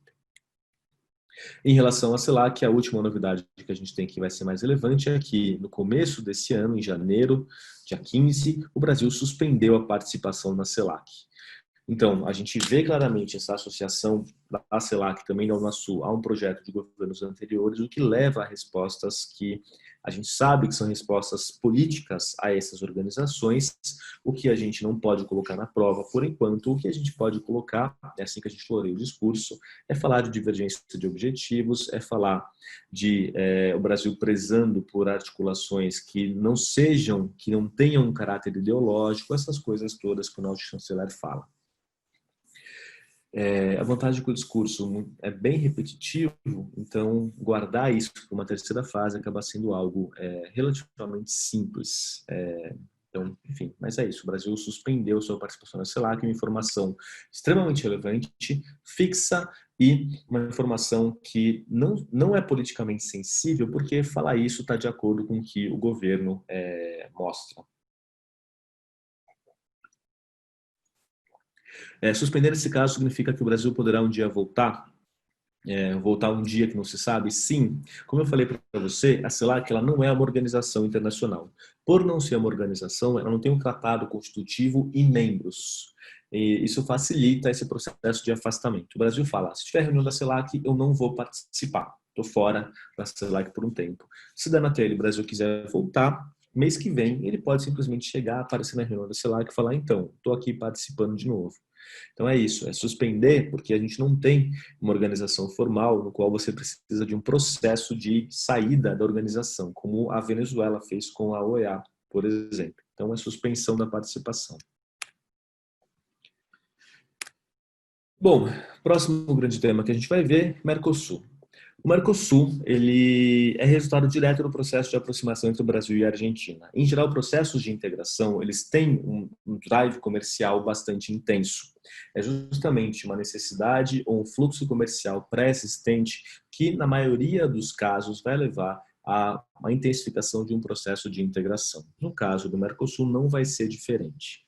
Qual que é a questão? Apesar da gente ter Brasil e Argentina como sendo países fronteiriços com economias maiores do que os demais vizinhos, o que a gente tinha também era uma rivalidade histórica que foi acentuada ao longo dos anos 70. Como vocês devem se lembrar, essas rivalidades elas vêm como resultado, em especial, da relação das questões relativas à questão de Itaipu Corpus, e essas questões elas vão ser solucionadas em 79 com o acordo tripartite. Porém, mais do que isso, não só foram solucionadas em 79 essas tensões com a assinatura do acordo, como também no Brasil e na Argentina começou um processo de um país olhar para o outro e buscar e se empenhar para que houvesse uma aproximação. No caso do Brasil, Figueiredo e Saraiva Guerreiro tinham uma política deliberada de buscar se aproximar do entorno regional, inclusive a Argentina. Se o Geisel e o Azeredo eles tinham a posição contrária, era a posição de uma rivalidade assimétrica com a Argentina, o Figueiredo e o Guerreiro vão buscar uma aproximação de maneira mais proativa. E disso vai vir já em 80 um resultado importante. O Figueiredo vai visitar a Argentina, que foi a primeira visita oficial de chefe de Estado brasileiro a Buenos Aires desde 1935, o que mostra a importância simbólica desse gesto, e os países assinaram o protocolo de cooperação na área nuclear. Qualquer cooperação na área nuclear, ela é indicativa de construção de confiança. A tecnologia nuclear é uma tecnologia dual, ou seja, tem usos civis e usos militares, e você não coopera nessa tecnologia tão sensível com algum país que vai ter... Tem uma luz bem refletida aqui, né? Mas, enfim, você não coopera nessa tecnologia sensível com um país do qual você suspeita. Então, isso mostra uma construção de confiança importante. Em 85, depois dos processos de democratização nos dois países, vai ter a reunião entre o Alfonsin e o Sarney, e vai ter nessas reuniões a Declaração de Iguaçu e a Declaração Conjunta sobre Política Nuclear. A Declaração de Iguaçu contemplava também temas relativos à integração, apesar de não ter algo operacional, ser um evento de caráter mais simbólico. O embrião do Mercosul, de fato, vai ser o PICE, que vai ser criado em 86 pela ata de integração assinada somente entre o Brasil e a Argentina. O PICE, que é o Programa de Integração e Cooperação Econômica, ele é efetivamente o embrião do Mercosul. Vai ser a partir dele e das articulações que são feitas em torno do PICE que efetivamente o Mercosul começa a ser pensado e começa a ser estruturado. 2 anos depois, apesar das dificuldades políticas e, em especial, econômicas pelas quais Brasil e Argentina passavam, esses dois países decidem reiterar a vontade política de aproximação e integração por meio do Tratado de Cooperação, Integração e Desenvolvimento. Esse tratado, assinado em 88, colocava um prazo de 10 anos para a criação do Espaço Econômico Comum. 2 anos depois, em Buenos Aires, os países Brasil e Argentina somente vão assinar a Ata de Buenos Aires. Nessa Ata de Buenos Aires, eles decidem dar um passo além, mostrar mais uma vez o engajamento com o processo de integração. Eles se comprometem a criar um mercado comum bilateral até 94. Depois desse prazo ser adiantado e, portanto, fica claro que essa iniciativa iria sair, o Paraguai e o Uruguai, que observavam as negociações, eles vão ingressar efetivamente nas negociações. E dessa junção desses 4 países, a gente tem a assinatura em 91 do Tratado de Assunção, que cria o Mercosul. O Mercosul pode ser definido como uma união aduaneira imperfeita, e ela é imperfeita por ter regimes de exceções tributárias, e existem alguns regimes de exceção por causa da grande assimetria entre os seus membros, e o Mercosul também tem alguns matizes de mercado comum, dentre eles essas harmonizações legislativas, essa aproximação política, e o que está expresso, esses matizes, em especial nos muitos protocolos adicionais ao Tratado de Assunção, que são assinados. Ele é o mais bem-sucedido exemplo de integração aqui na América do Sul, devia colocar isso, né, esse adendo, não no mundo europeu, é claro, mas aqui na América do Sul. Os principais documentos, as principais normativas do Mercosul são, primeiro, claro, o Tratado de Assunção, que o cria, o Protocolo de Brasília, que ele estabeleceu o antigo sistema de solução de controvérsias. Eu coloco ele aqui porque ele funcionou por algum tempo, mas o Protocolo de Brasília foi derrogado, portanto, não está mais válido. Em 92, o Protocolo de Las Lenhas é o Protocolo de Cooperação e Assistência Jurisdicional. Por que eu sempre coloco o Protocolo de Las Lenhas aqui? É porque ele é relevante? Não, não é porque ele é dos mais relevantes, longe disso. Mas o Mercosul tem centenas de protocolos adicionais, acordos, tratados assinados entre os países que são membros do bloco, algumas vezes também com os países associados. Qual que é o ponto disso? É muito interessante, é uma forma muito fácil de você criar questões. Então, é importante vocês saberem quais são os acordos mais importantes, os textos, os protocolos mais importantes, porque se vocês tentarem decorar um por um, vocês não vão conseguir, porque é muita coisa. O que vocês devem saber? Existe um protocolo sobre praticamente qualquer tema que você pensar. Então, se for uma questão sobre um protocolo, você sempre tem que presumir que esse protocolo ele existe, mas vocês têm que saber decor alguns protocolos importantes, como, por exemplo, o protocolo de Ouro Preto ou o protocolo de Ushuaia, que é a cláusula democrática. Como que isso foi cobrado na prova? Isso em 2013, se eu não estou enganado. Fizeram uma questão falando sobre o protocolo de Las Lenhas e falava que o protocolo de Las Lenhas, que ninguém sabia o que era, garantiu personalidade jurídica ao Mercosul e colocou sua estrutura institucional definitiva. Você poderia não saber, nunca ter ouvido falar do protocolo de Las Lenhas, o que era o caso de praticamente todo mundo, mas você sabia porque você precisava do protocolo de Ouro Preto. Então, por você conhecer o protocolo de Ouro Preto, você sabia que a questão que falava sobre Las Lenhas estava errada, mesmo você nunca tendo ouvido Las Lenhas na vida. Por isso que esses protocolos que estão aqui colocados, que eu coloquei aqui tudo, são os que vocês precisam saber decorar. O de Ouro Preto é, sem dúvida, o mais central. E por quê? Além de ele garantir personalidade jurídica ao Mercosul, e ele vai definir sua estrutura institucional e seu processo decisório definitivos. O que estava no Tratado de Assunção, ele é provisório. Tanto é que, se vocês forem no Tratado de Assunção, vocês vão ver que lá o Grupo Mercado Comum deve se reunir a cada 6 meses, quando eles se reúnem, de fato, a cada 3. Por quê? Porque o protocolo de Ouro Preto, que estabeleceu a estrutura institucional definitiva, fala de reunião a cada 3 meses.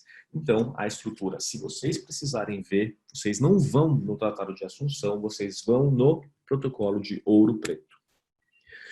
Outro protocolo importante é o de Ushuaia, assinado 98 e vigor em 2002. O protocolo de Ushuaia ele vai instituir a cláusula democrática do Mercosul. Coloquei aqui para vocês verem que ele já está em vigor.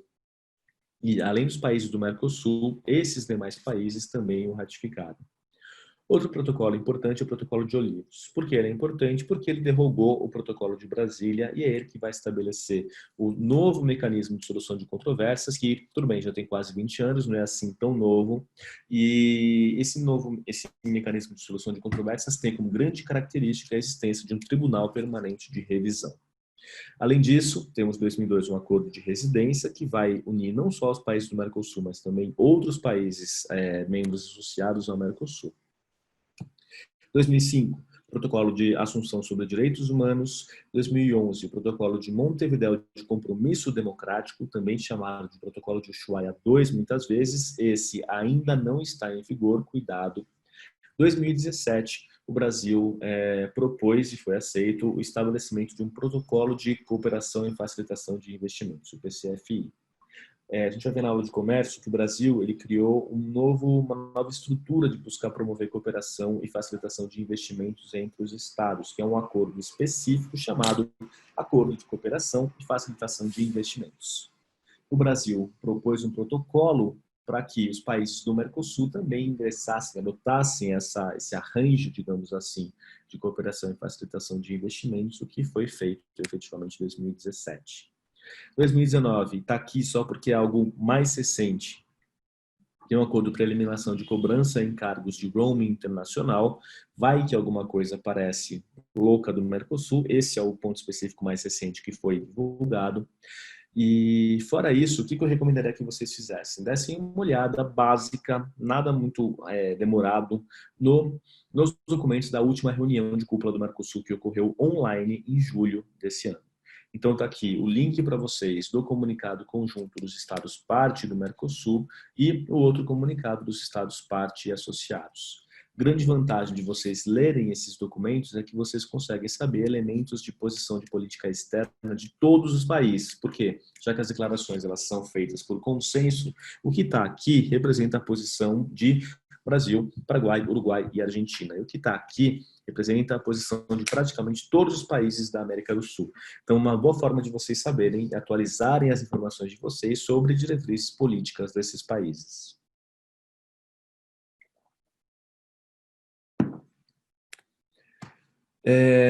Especificamente em relação ao Covid, um pouquinho antes dessa última cúpula, a gente teve uma declaração específica dos países do Mercosul para lidar com a questão. E o que foi feito nessa declaração mais recente? Os países concordaram em facilitar o retorno de nacionais tratar das especificidades das regiões fronteiriças, remoção de obstáculos à circulação de bens e serviços, avaliar a redução de tarifa de insumo, promover reuniões virtuais dos ministros das Relações Exteriores, Saúde e Segurança ou Interior e convocar outras organizações internacionais, como o próprio BID ou a Cooperação Andina de Fomento, a CAF ou a FONPLATA, para promover crédito para os estados, caso seja necessário. Então, esses são todos os pontos que foram tratados nessa declaração específica do Mercosul sobre Covid. Um tema que eu acho bastante interessante e tem todas as características necessárias para atualização. Ele é relevante, ele é estável, ele não é politicamente sensível e, mais do que isso, ele mostra algo bastante recente relativo a um tema muito sensível que é o próprio Covid. Além disso, a gente também teve uma iniciativa do Mercosul, que veio um pouquinho depois, que foi aprovada pelo Conselho do Mercado Comum para destinar recursos, fundo de reserva e adquirir insumos para ajudar no combate ao coronavírus. Logo na esteira, portanto, dessa declaração feita aqui pelos países. Em relação a características mais institucionais dessas organizações, o Mercosul tem esses membros que vocês bem sabem, lembrando que a Venezuela está suspensa, a Bolívia está em processo de adesão e esse processo vai seguir por bastante tempo, provavelmente, e outros estados, eu coloquei aqui em negociações de consulta, em algum momento eles estiveram, mas eu não vi mais notícia de eles ainda estarem. Como eu não vi notícias deles ainda estarem, só vi de eles, enfim, eles iniciaram, mas eu não vi notícia que eles encerraram, eu coloquei em negociações e consultas. Mas isso aqui enfim, eu se fosse na atual circunstância, não colocaria em negociação, colocaria que já houve conversas nesse sentido. Todos os demais países da América do Sul são associados, existe uma tarifa externa comum que foi adotada, ela começa a funcionar a partir de 95, e o Mercosul não se restringe à atuação na área comercial e aduaneira, ele também vai ter pontos importantes em relação à criação de uma identidade mercosulina, as placas de um antigo passaporte eram um esforço nesse sentido, e também tem essa ideia, portanto, de criar uma identidade mercosulina. Mas aí a coisa é muito mais sensível, muito mais complicada e exige um tempo muito maior. Em termos de estrutura, um órgão bastante importante é a cúpula de chefes de Estado do Mercosul e associados. Essas cúpulas, isso é interessante, elas não estão no cronograma, mas obviamente são importantes. No cronograma ele começa colocando o Conselho do Mercado Comum como órgão superior que dá direcionamento político e decisões. O que acontece nas cúpulas é basicamente essas conversas, essa aproximação, e também se fala de direcionamento político, também são discutidos esses temas, mas vai ser no Conselho do Mercado Comum que essas discussões elas vão se desenvolver de forma muito mais densa, por ser o órgão superior, que é composto por ministros das RI e Economia, e se reúne ao menos uma vez por semestre. Abaixo dele está o Grupo Mercado Comum, que é o órgão executivo do Mercosul, composto por representantes do MRE, Economia e Bacen. Ele se reúne ao menos uma vez por trimestre e tem como funções o que basicamente todas as instituições têm, que também é velar pelo cumprimento do tratado, mas ele vai tomar as decisões, executar, digamos assim, por isso órgão executivo, as decisões adotadas no Conselho Mercado Comum, propor medidas para promover a liberalização comercial, aprovar e negociar acordos em face a terceiros e fixar programas de trabalho. Então, ele tem uma ação bastante importante. Além disso, temos a presidência pro tempore, que muda a cada 6 meses em ordem alfabética, e tínhamos o cargo de alto representante geral do Mercosul, cargo, porém, que foi extinto no final de 2017. Além disso, também temos o Parlasul. O Parlasul, ele vai ser criado depois. Ele é o herdeiro da Comissão Parlamentar Conjunta do Mercosul, que começou a funcionar em 94. Essa Comissão Parlamentar Conjunta ela vai ser dissolvida e, no seu lugar, o Parlamento vai assumir. O órgão ele é permanente, unicameral e consultivo, portanto, muito diferente do Parlamento da União Europeia, que não é consultivo. O Parlamento da União Europeia toma a decisão efetivamente. Ele também é autônomo e os países eles são representados de forma a proporcionar a população, mas com alguma atenuação, para o Brasil não ficar dominando basicamente todo o Congresso. todo o parlamento. Aqui eu coloquei como estava depois da última revisão que teve por conta da adesão da Venezuela, mas a Venezuela está suspensa e, portanto, não tem esses 23, esses números continuam aqui em cima valendo, e só esses membros estão lá no parlamento. Além disso, a gente tem a Comissão de Comércio para apoiar o Grupo Mercado Comum, a Secretaria, o Fórum Consultivo Econômico e Social e o Tribunal Permanente de Revisão. O Mercosul tem uma especificidade que é negociar conjunto em relação a tarifas. E aqui, só um detalhe. Isso, eu falei especificidade, mas não é que só o Mercosul tem. O Mercosul é uma união aduaneira tem uma tarifa externa comum, e por quê? Se a união aduaneira é uma zona de livre comércio entre os estados, se o Brasil, por exemplo, tiver uma tarifa mais baixa, um país pode trazer os seus produtos para cá pagando menos taxa e depois distribuir ele entre os demais, o que quebra a ideia de união aduaneira. Então, para não quebrar a ideia de união aduaneira, a gente tem essa decisão do Conselho Mercado Comum falando sobre a necessidade de negociar de maneira conjunta tarifas, essas políticas comerciais. Outros temas podem ser negociados separadamente, então, por exemplo, um acordo para comprar carro do México. Pode negociar em separado, não tem problema. Não é tarifa, está tudo certo. Um exemplo disso e do porquê isso é feito é o Acordo de Jardim das Rosas, que é lá dos anos 90. E como é que era feito esse acordo? O que ele coloca não é importante, ele caiu uma vez na prova, mas só para, enfim, confundir as pessoas. Era aquele detalhezinho que era feito para desestabilizar as pessoas. O Acordo de Jardim das Rosas tinha sido lembrado por ele colocar numa mesa, por ele ter sido assinado, as negociações ocorreram numa mesa quadrada, simbolicamente, de um lado, a representante dos Estados Unidos, e do outro lado, os quatro dos países do Mercosul. Então, de um lado, os Estados Unidos e do outro lado, os quatro juntos, mostra justamente a importância, né, o interesse dessa negociação conjunta, que é aumentar o poder de barganha que os Estados teriam de maneira individual. Por isso, ele é chamado também de Acordo 4+1. Os quatro do Mercosul mais os Estados Unidos. Além disso, existem diversos acordos quadro ou acordos marco de cooperação, alguns acordos de livre comércio, esses aqui com asterisco estão em vigor, e alguns acordos de preferência tarifária ou de comércio preferencial do Mercosul com outros estados. Também há diálogos econômico-comerciais e basicamente esses diálogos se dão com países com os quais o Brasil tem interesses muito, muito sensíveis, é o caso da China, ou também países com os quais o Mercosul pretende em algum momento criar acordos de livre comércio, tal qual já fez com a Associação Europeia de Livre Comércio, a EFTA. Além desses organismos, dessas instituições padrão e desses acordos e mecanismos, o Mercosul também tem alguns fundos específicos. O primeiro deles, o mais importante e mais famoso, é o Fundo de Convergência Estrutural, o FOSEM. Ele tem por objetivo promover a convergência estrutural, que nada mais é que o nome bonito para combater as assimetrias entre os estados, e além disso, desenvolver competitividade, promover coesão social e fortalecer institucionalmente o Mercosul. Esses são os seus objetivos. Os aportes dos estados, eles somam 100 milhões de aportes ordinários, 100 milhões por ano, e como a ideia é justamente diminuir ou mitigar as assimetrias, os países mais ricos são os que mais doam dinheiro para o FOSEM e os países mais pobres, ou melhor, os maiores países mais doam e os países menores, eles mais recebem dinheiro do FOSEM.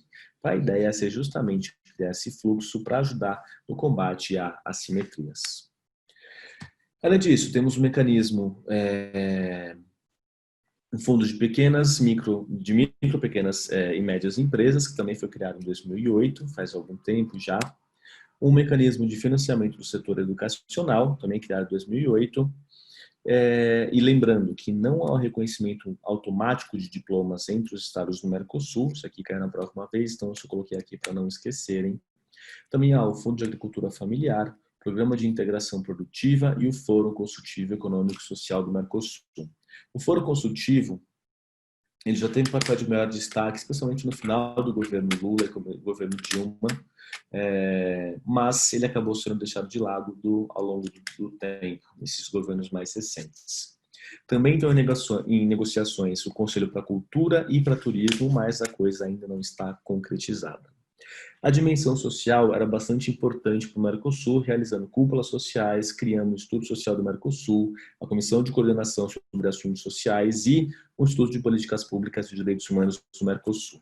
Tudo isso foi criado ao longo dos anos do governo Lula, mas são todos temas que foram deixados em segundo plano. Já durante a Dilma não recebeu tanta atenção, no Temer e no Bolsonaro, aí pior ainda. Então, era uma dimensão de crucial importância até o governo Lula, ou melhor, no governo Lula, que foi sendo progressivamente deixada de lado, mas existe. A Venezuela, ela aderiu e foi suspensa. Não se esqueçam que a Venezuela foi suspensa porque ela não cumpriu com todos os termos do acordo de adesão, não é por causa de questões democráticas, e a Bolívia, ela assinou o protocolo, mas ainda não cumpriu todos os requisitos necessários para que efetivamente seja membro pleno.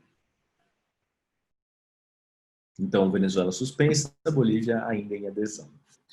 O tema mais recente de maior importância para essa aula vai ser, sem dúvida, o Acordo de Associação Mercosul-União Europeia.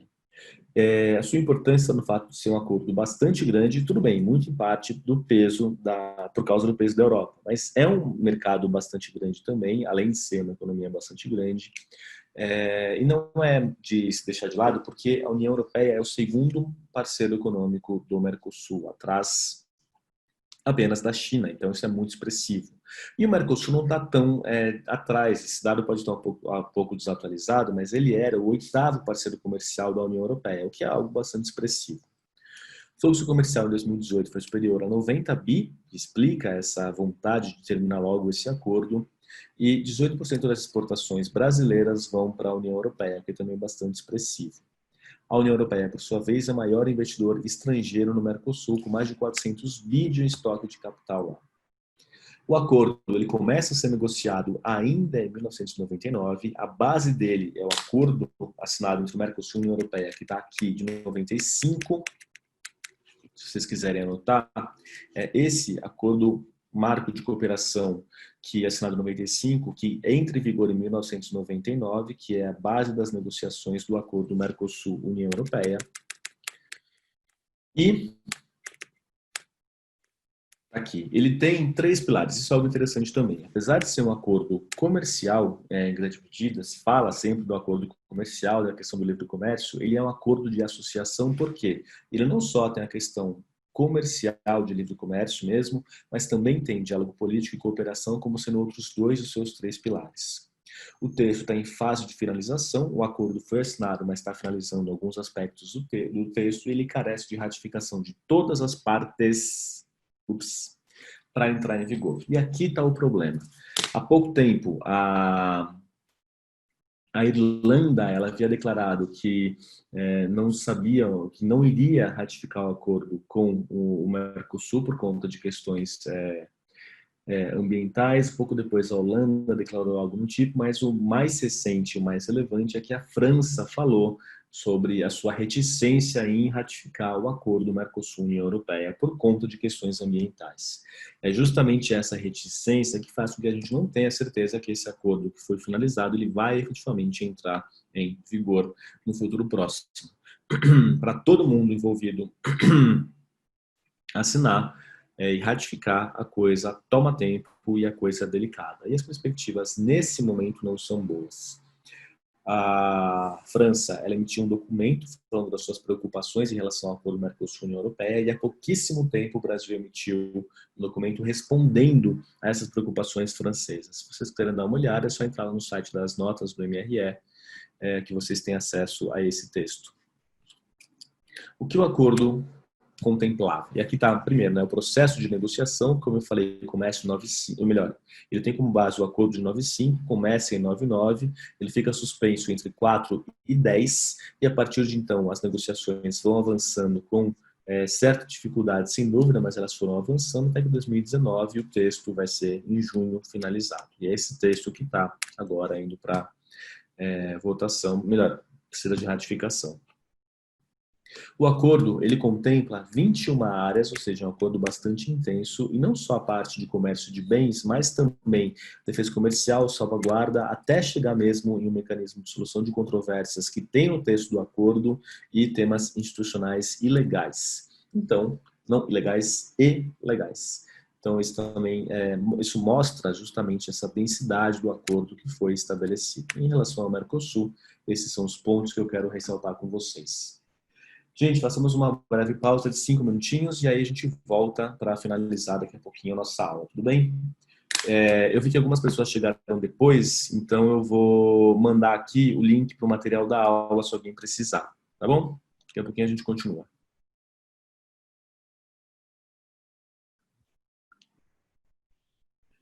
Bom, vamos lá então, gente, para o finalzinho da nossa aula agora, falando sobre o Unasul, muito brevemente, chegando nas iniciativas mais recentes.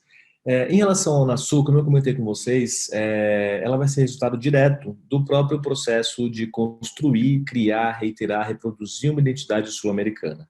Esse processo começa em 93, ele vai sendo expandido, outros estados também vão comprando essa ideia, até que em 2000 o FHC vai chamar a primeira reunião de presidentes da América do Sul.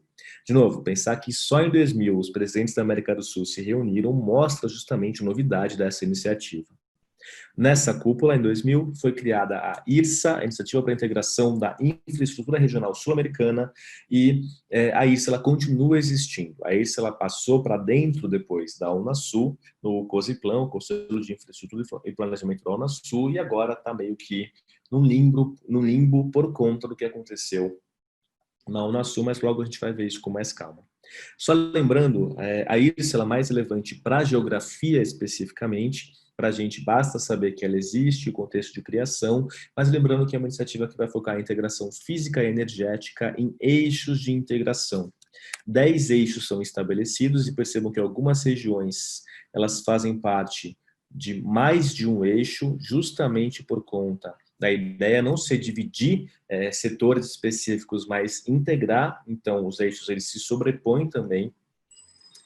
E ela faz parte, né, do Conselho de Infraestrutura e Planejamento da Unasul, do COSIPLAN, mas, enfim, está nessa coisa meio limbo por conta do que aconteceu com a Unasul. Depois da primeira cúpula da América do Sul, decidiu-se fazer essas cúpulas de maneira periódica. A segunda ocorreu em Guayaquil, sem grandes novidades. A terceira vai ser muito importante, a terceira ocorreu em Cusco, e na terceira foi criada a Comunidade Sul-Americana de Nações. A comunidade foi criada, se conformando como o primeiro fórum de concertação político e institucional de alto nível da América do Sul exclusivamente, por isso ela é importante, e a partir de então, algumas propostas sobre o caminho da integração que a América do Sul, da América do Sul deveria seguir, qual caminho essa integração deveria seguir, elas vão se contrapor. De um lado, havia países como o Chile que buscavam e defendiam uma estrutura mais flexível, mais leve para essa integração sul-americana. E do outro lado, alguns países como a Venezuela que queriam uma estrutura muito mais densa e formal. A proposta da Venezuela acabou sendo a vitoriosa e, para dar essa densidade, foi criada, decidiu-se por promover o adensamento da Comunidade Sul-Americana de Nações, e em 2007, durante a primeira cúpula energética sul-americana, se decide por mudar o nome da Comunidade Sul-Americana de Nações para Unasul. A Comissão Estratégica de Reflexão, que pensava desde essa reunião em Cusco sobre quais caminhos a integração deveria seguir, ela muda seu nome e se torna o Conselho de Delegadas e Delegados da Unasul. A Unasul ela vai ser formalmente criada em maio de 2008 por meio da assinatura do Tratado de Brasília. Então, aqui deixa bem claro esse aspecto mais formal e mais normativamente denso da Unasul em relação à Comunidade Sul-Americana de Nações. E desde então, a Unasul se conformou num grande centro de reflexão, de discussão, conversa para lidar com os problemas da região. Então, logo nessa reunião em 2008, que é a que cria efetivamente a Unasul, a gente vai ter a discussão sobre a tensão, não é conflito, a tensão que ocorreu entre Colômbia e Equador, quando a Colômbia entrou em território equatoriano para buscar guerrilheiros das Farc, que a pouco a gente comentou. Também, já nessa proposta, começa a revisão da proposta brasileira, já nessa reunião, nesse momento, tem a revisão da proposta brasileira para criar o Conselho de Defesa Sul-Americano, que vai ser efetivamente criado. Os objetivos da Unasul não estão centrados no aspecto comercial, para isso já tem o Mercosul. Os objetivos dela eram relativos a desenvolvimento, integração, coordenação política e consolidação de uma identidade sul-americana. Ela tem uma cláusula democrática, que é o Protocolo de Georgetown, que está em vigor e estabelece medidas bastante sérias no caso de ruptura da ordem democrática, como até suspensão dos órgãos do país, dos órgãos da Unasul, ou seja, suspensão da Unasul e fechamento das fronteiras. Mas, desde 2017, em especial, a Unasul passa por uma crise da qual provavelmente ela não sairá. Em janeiro de 2017, o cargo de secretário-geral ele ficou vago depois que o Ernesto Samper, ex-presidente da Bolívia, assumiu esse cargo. O argentino José Octávio Bordón ele foi indicado, mas essa indicação não foi aceita. E por quê? O que acontecia também é que teve uma outra questão em relação a quem deveria assumir a presidência pro tempore da Unasul. Por conta da questão da Venezuela, acabou sendo bastante delicado como esse processo se desenvolveu.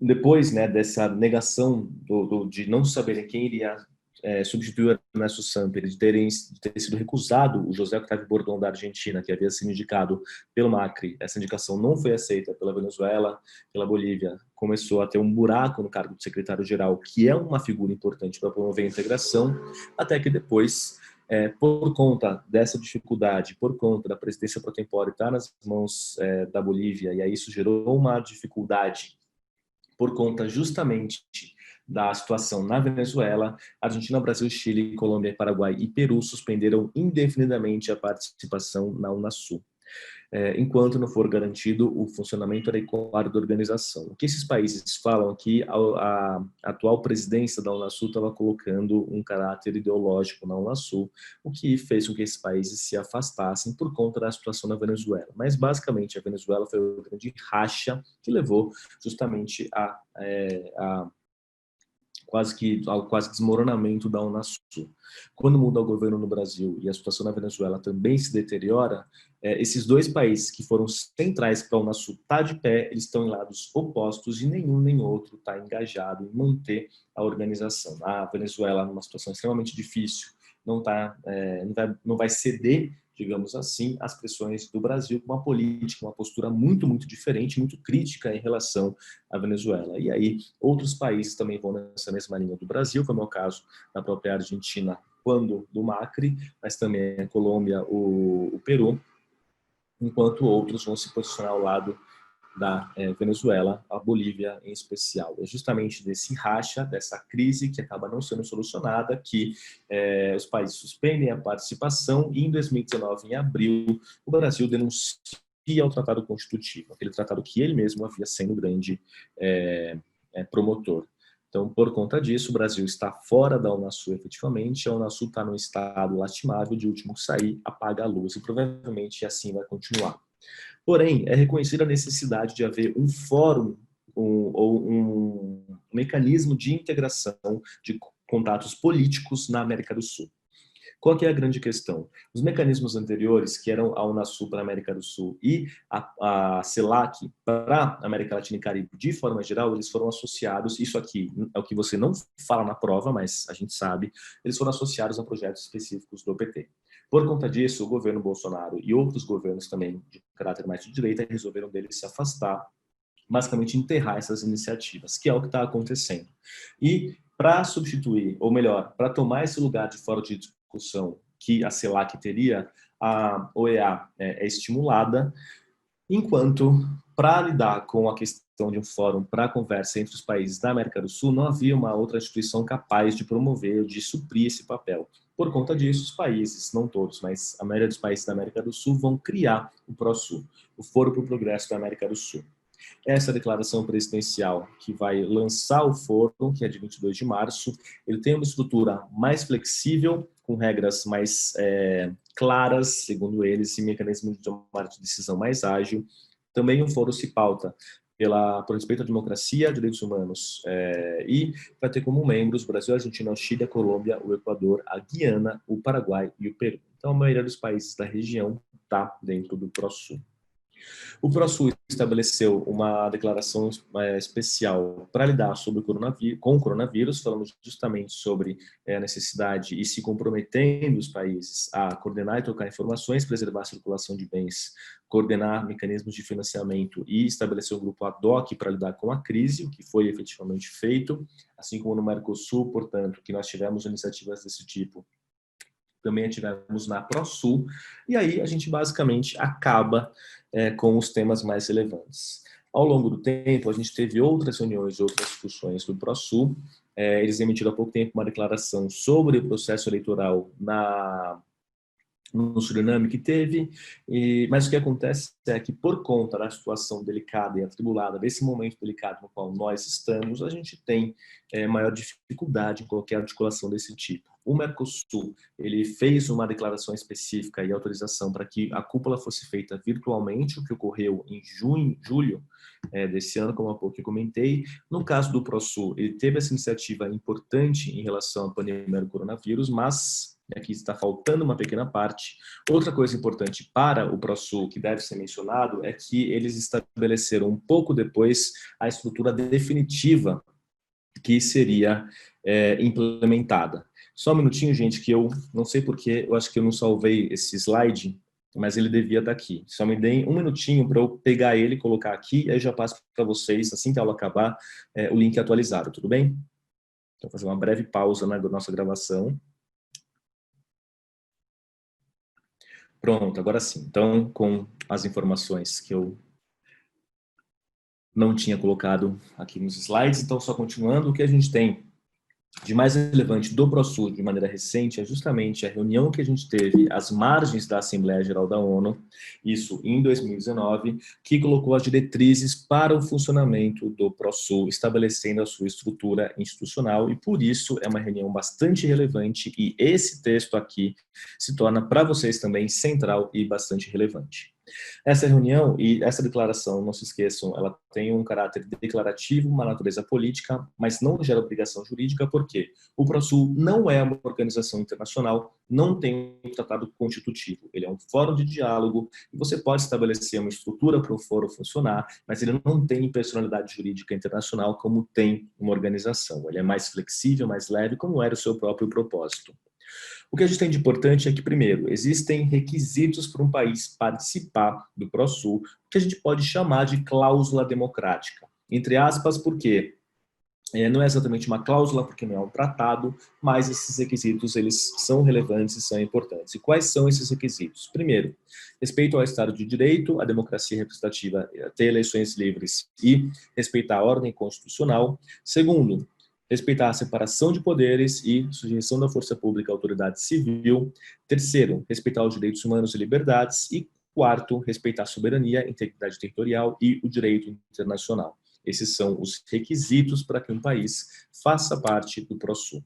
Quais são os seus objetivos agora, os que foram expressamente colocados nessa declaração? Fortalecer e priorizar o diálogo para constituir um espaço de cooperação e coordenação para avançar na integração de forma coordenada e impulsionar o desenvolvimento integral, inclusivo e sustentável da região. E aí, enfim, é mais longo porque é exatamente o texto, né, para promover a igualdade de oportunidades, inclusão social, educação de qualidade e assim por diante. Quais são as áreas temáticas prioritárias para a coordenação no ProSul? Infraestrutura, energia, saúde, defesa, segurança e combate ao crime e cooperação em gestão de risco e desastres.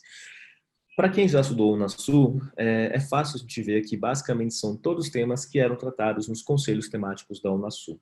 Deixa isso para lá, né, porque, enfim, a Unasul foi terminada por ter tido um caráter ideológico que a prejudicou, segundo o governo, por isso os países dela se afastaram, mas a ProSul coloca essas mesmas áreas temáticas, e isso é natural.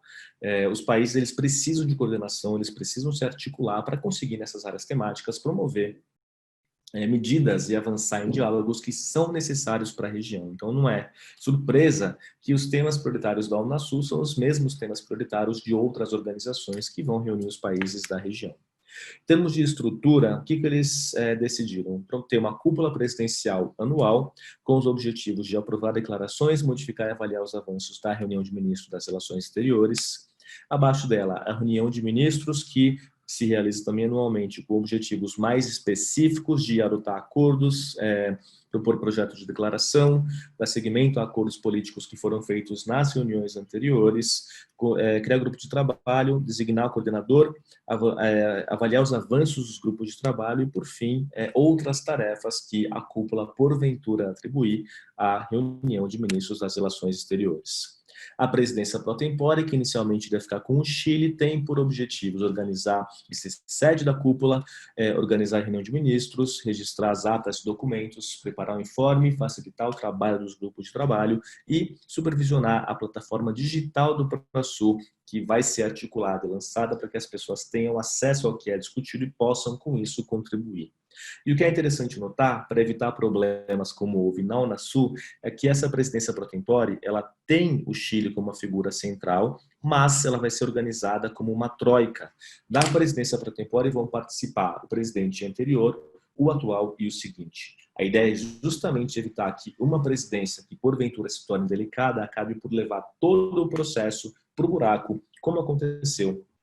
Não tenha sido só responsabilidade da Bolívia, mas de uma forma semelhante ao que aconteceu lá na Unasul, com a Bolívia assumindo a presidência pro tempore.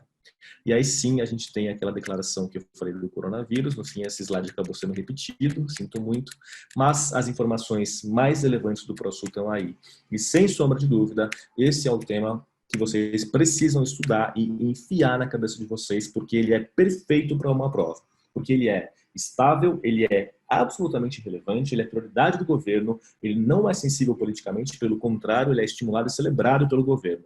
Então, esse é um tema que eu recomendaria que você tivesse na ponta da língua, seja para uma questão no TPS, seja para uma questão de terceira fase. Eu, particularmente, colocaria isso numa questão de terceira fase, que eu acho que é um tema riquíssimo para desenvolver, mesmo uma questão de 90 linhas. Então, se tem alguma coisa que vocês vão reter em termos de atualidades para essa aula, é essa parte da estrutura do ProAsul. Esse é o tema central que vocês precisam ter na ponta da língua. Tudo bem? E é isso, então, minha gente, ficamos por aqui. A bibliografia, o que eu recomendo para vocês, lembrando que agora não é nem tanto o momento de leituras, mas como a prova foi adiada, vocês têm a possibilidade de ir com calma aparando arestas que vocês tenham. O que eu recomendo para essa aula? O texto na Inserção Internacional do Ser, capítulo 6, que é sobre integração. O 3 do Danese, que é sobre a América do Sul. Eu escrevi há algum tempo um artigo sobre a integração na região da América Latina e Caribe, também os desafios dessa integração, que vão condensar histórico, dificuldades e algumas reflexões sobre perspectivas. Então, se alguém quiser, também está aqui a recomendação, que é um texto curto, então bom para condensar bastante coisa em pouco espaço. Além disso, o capítulo 2 do Brasil e América do Sul da PC Quilo fala especificamente sobre integração, e o Simões tem um texto que é antigo, ele já tem 10 anos, sobre o Mercosul, mas o que o Simões ele coloca, as diretrizes que ele estabelece, elas são válidas até hoje quando a gente pensa no Mercosul. Lembrando que basta atualizar esses elementos que eu comentei ao longo da aula, acerca de, enfim, o Mercosul é mais fácil, né, porque o discurso não muda tanto. Só tomar esse cuidado com a parte de Unasul. Isso quer dizer que não vai ter uma questão de Unasul? Pode ter alguma questão de Unasul situada no passado, mas fazer uma questão sobre o ProAsul vai ser muito mais rico, muito mais relevante. Esse texto ele é encontrado na internet, só colocar no Google que vocês encontram, mesma coisa no meu artigo. Já esses daqui são livros, infelizmente, mas vocês podem tentar encontrar. Se tiverem alguma dificuldade, me escrevam, mandem e-mail que a gente vê o que pode ser feito. E agradeço muito a quem assistiu a aula comigo, espero que tenham gostado. Na semana que vem vocês vão ter a aula do Vidal, que é um esquema bastante diferente da minha, pelo que me dizem, mas certamente também é aula de qualidade.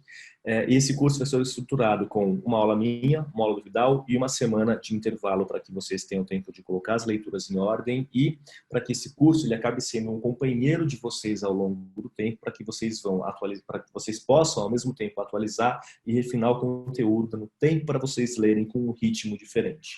Esse curso vai, portanto, até o ano que vem, até março, são 16 aulas e dessa forma estruturadas. Uma semana eu, uma semana o Vidal, uma semana de pausa.